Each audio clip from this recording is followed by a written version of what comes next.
Hello everyone, welcome back to our channel. Today we'll review a movie called Project Gemini. Don't forget to hit the like and subscribe button. Enjoy. 3 years ago, the first case of a global plant virus was recorded, and it started to ravage most of our ecosystems. Eating food infected with the virus causes severe autoimmune diseases, and the loss of plant life has decreased the amount of oxygen in the atmosphere to 10%, which has increased the number of natural disasters all over the world. The only hope left is Project Gemini, developed by Dr. Steven around 2 ancient alien artifacts discovered by paleontologists who are sure the objects are 4 billion years old before there was any kind of life on Earth. Steven's team has recreated the super tough materials that the sphere and the engine are made of and have made copies, and this engine has allowed them to build a ship that flew unmanned and found a suitable planet to terraform. The sphere is for creating life and works thanks to dozens of commands that the team has finally finished decoding. It's also proof that life on Earth was created by aliens. A team consisting of both doctors and military pilots will be traveling to create Earth 2.0 with the sphere in the solar system TS, which is several hundred light years from here. Steven has a wife called Amy who doesn't want him to go on this mission. On the day of the launch, she still comes to the base to try to stop Steven from leaving, but she doesn't make it on time and must watch how the ship leaves the planet. When the vessel leaves the atmosphere, using the alien engine technology, the ship opens a warping portal that allows them to jump across the universe.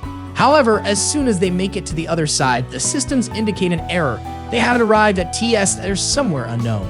Steven blames engineer Peter for this, claiming he made a mistake when he entered the coordinates, so he's relieved of his duties for now. Afterward, Steven asks the team to try to set the jump trajectory to figure out where they are, but it's impossible to do because all their data is messed up as if they move between the 3rd and 4th dimensions. Meanwhile, Peter leaves his bunker and takes one of the security cameras so he can inspect the sphere alone. At that moment, the computer announces someone has opened the repair airlock and that there's an unidentified object approaching. To everyone's shock, they suddenly see a frozen Peter floating outside. Dr. David thinks Peter ended things because he couldn't live with his mistake. But Dr. Leona refuses to believe it because she's known Peter for 8 years and he wasn't that kind of guy. Steven scolds her for crying over the guy that has doomed humanity and orders her to take over Peter's duties from now on. Later, David shares that when his daughter died, he also almost ended things, but he thought he could be useful instead. Now that the mission is over, he's feeling useless again, but Steven promises him they'll find a solution. At that moment, the ship comes across a planet made of volcanic rock. It doesn't have oxygen, but the outside environment isn't aggressive, meaning it only need breathing masks. The team will go down on a shuttle while Officer Richard stays on the mothership. As soon as the shuttle comes closer to the planet, they encounter a very aggressive storm, so they have to activate the braking thrusters to slow their fall. They'll also use up all their fuel and prevent them from coming back, but it's their only chance to survive. As the shuttle hits the ground, the crew passes out. Moments later, the crew wakes up and immediately gets back to work.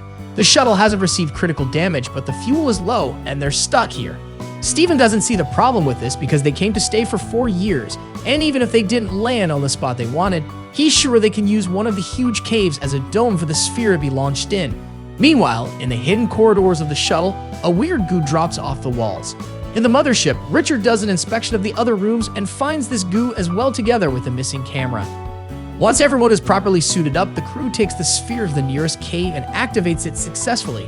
Then they return to the shuttle to begin collecting data, but Ryan interrupts their work to announce martial law is in effect in the station. To explain his decision, he shares some files Richard sent him while the doctors were working. It's a video of Peter recording himself while he inspects the sphere so he can't be accused of mistakes later. When he opens the door to the engine, he finds something moving in the shadows that suddenly jumps on him and kills him before throwing him out of the ship.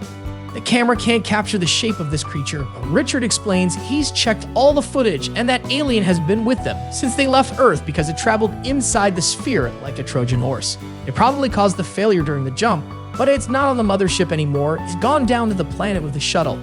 Richard can track it because the alien causes interference in the electromagnetic field, explaining the bad recording. The discussion's suddenly interrupted by David, who is noticing something weird on the system. The sphere is running a different program than the one they uploaded. Steven wants to go back to the sphere. Orion stops him, reminding him that he won't allow him to lead anymore and accusing him of keeping secrets. Ryan reveals Richards also found footage of Steven seeing that weird shape back on Earth months ago, so he knew there was potential for a threat, and yet he told nobody, meaning Peter's death is his fault. Offended by this accusation, Steven rushes out of the room while thinking about all the work he and David put into this project. Suddenly, the computer raises an alarm to let the crew know the module's integrity has been compromised. Leona leaves her room to check the issue and finds lots of goo in the corridor, only to suddenly be pulled back into a different area.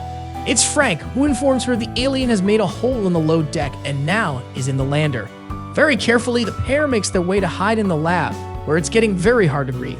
In a flash, the lights go out and a strange noise can be heard coming from behind the plant units.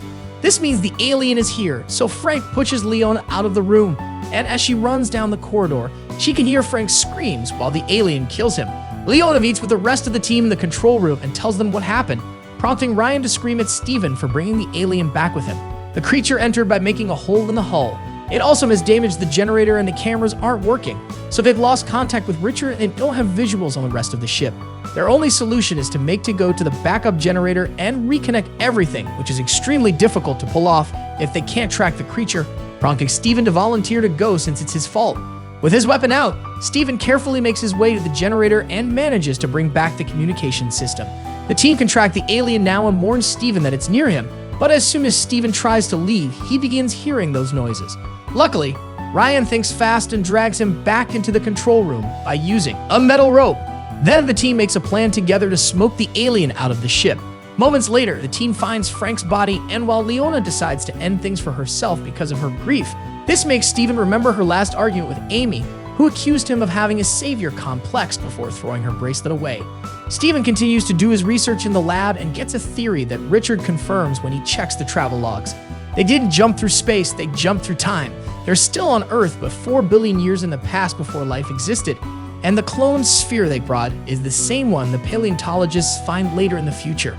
Ignoring the fact David's wound is getting worse, Steven gets excited when he realizes the sphere fragment he grabbed earlier is the same one he used in the future to make Amy's bracelet, so he proceeds to write a message on it to teach Amy how to activate the sphere they left behind. Meanwhile, in the present, Amy shows up at Steven's lab while trying to deal with the news saying the team failed their mission. Suddenly, Richard brings worrisome news to Steven.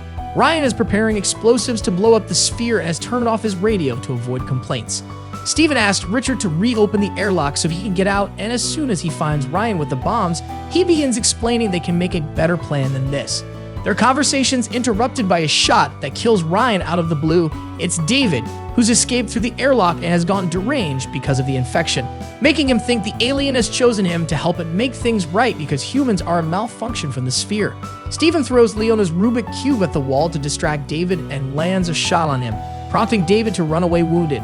Afterwards, Steven activates the bomb before going outside to shoot a flare to get the alien's attention. Steven makes it chase him to the control room and locks it up there, but as he runs down the corridor, David opens fire on him and pushes him into hiding. At that moment, the alien breaks down the door and approaches Steven, who manages to get it off him with a quick shot. The alien chases Steven as he begins to run away, and when he makes it back to the control room, he bumps into David, who tries to kill him.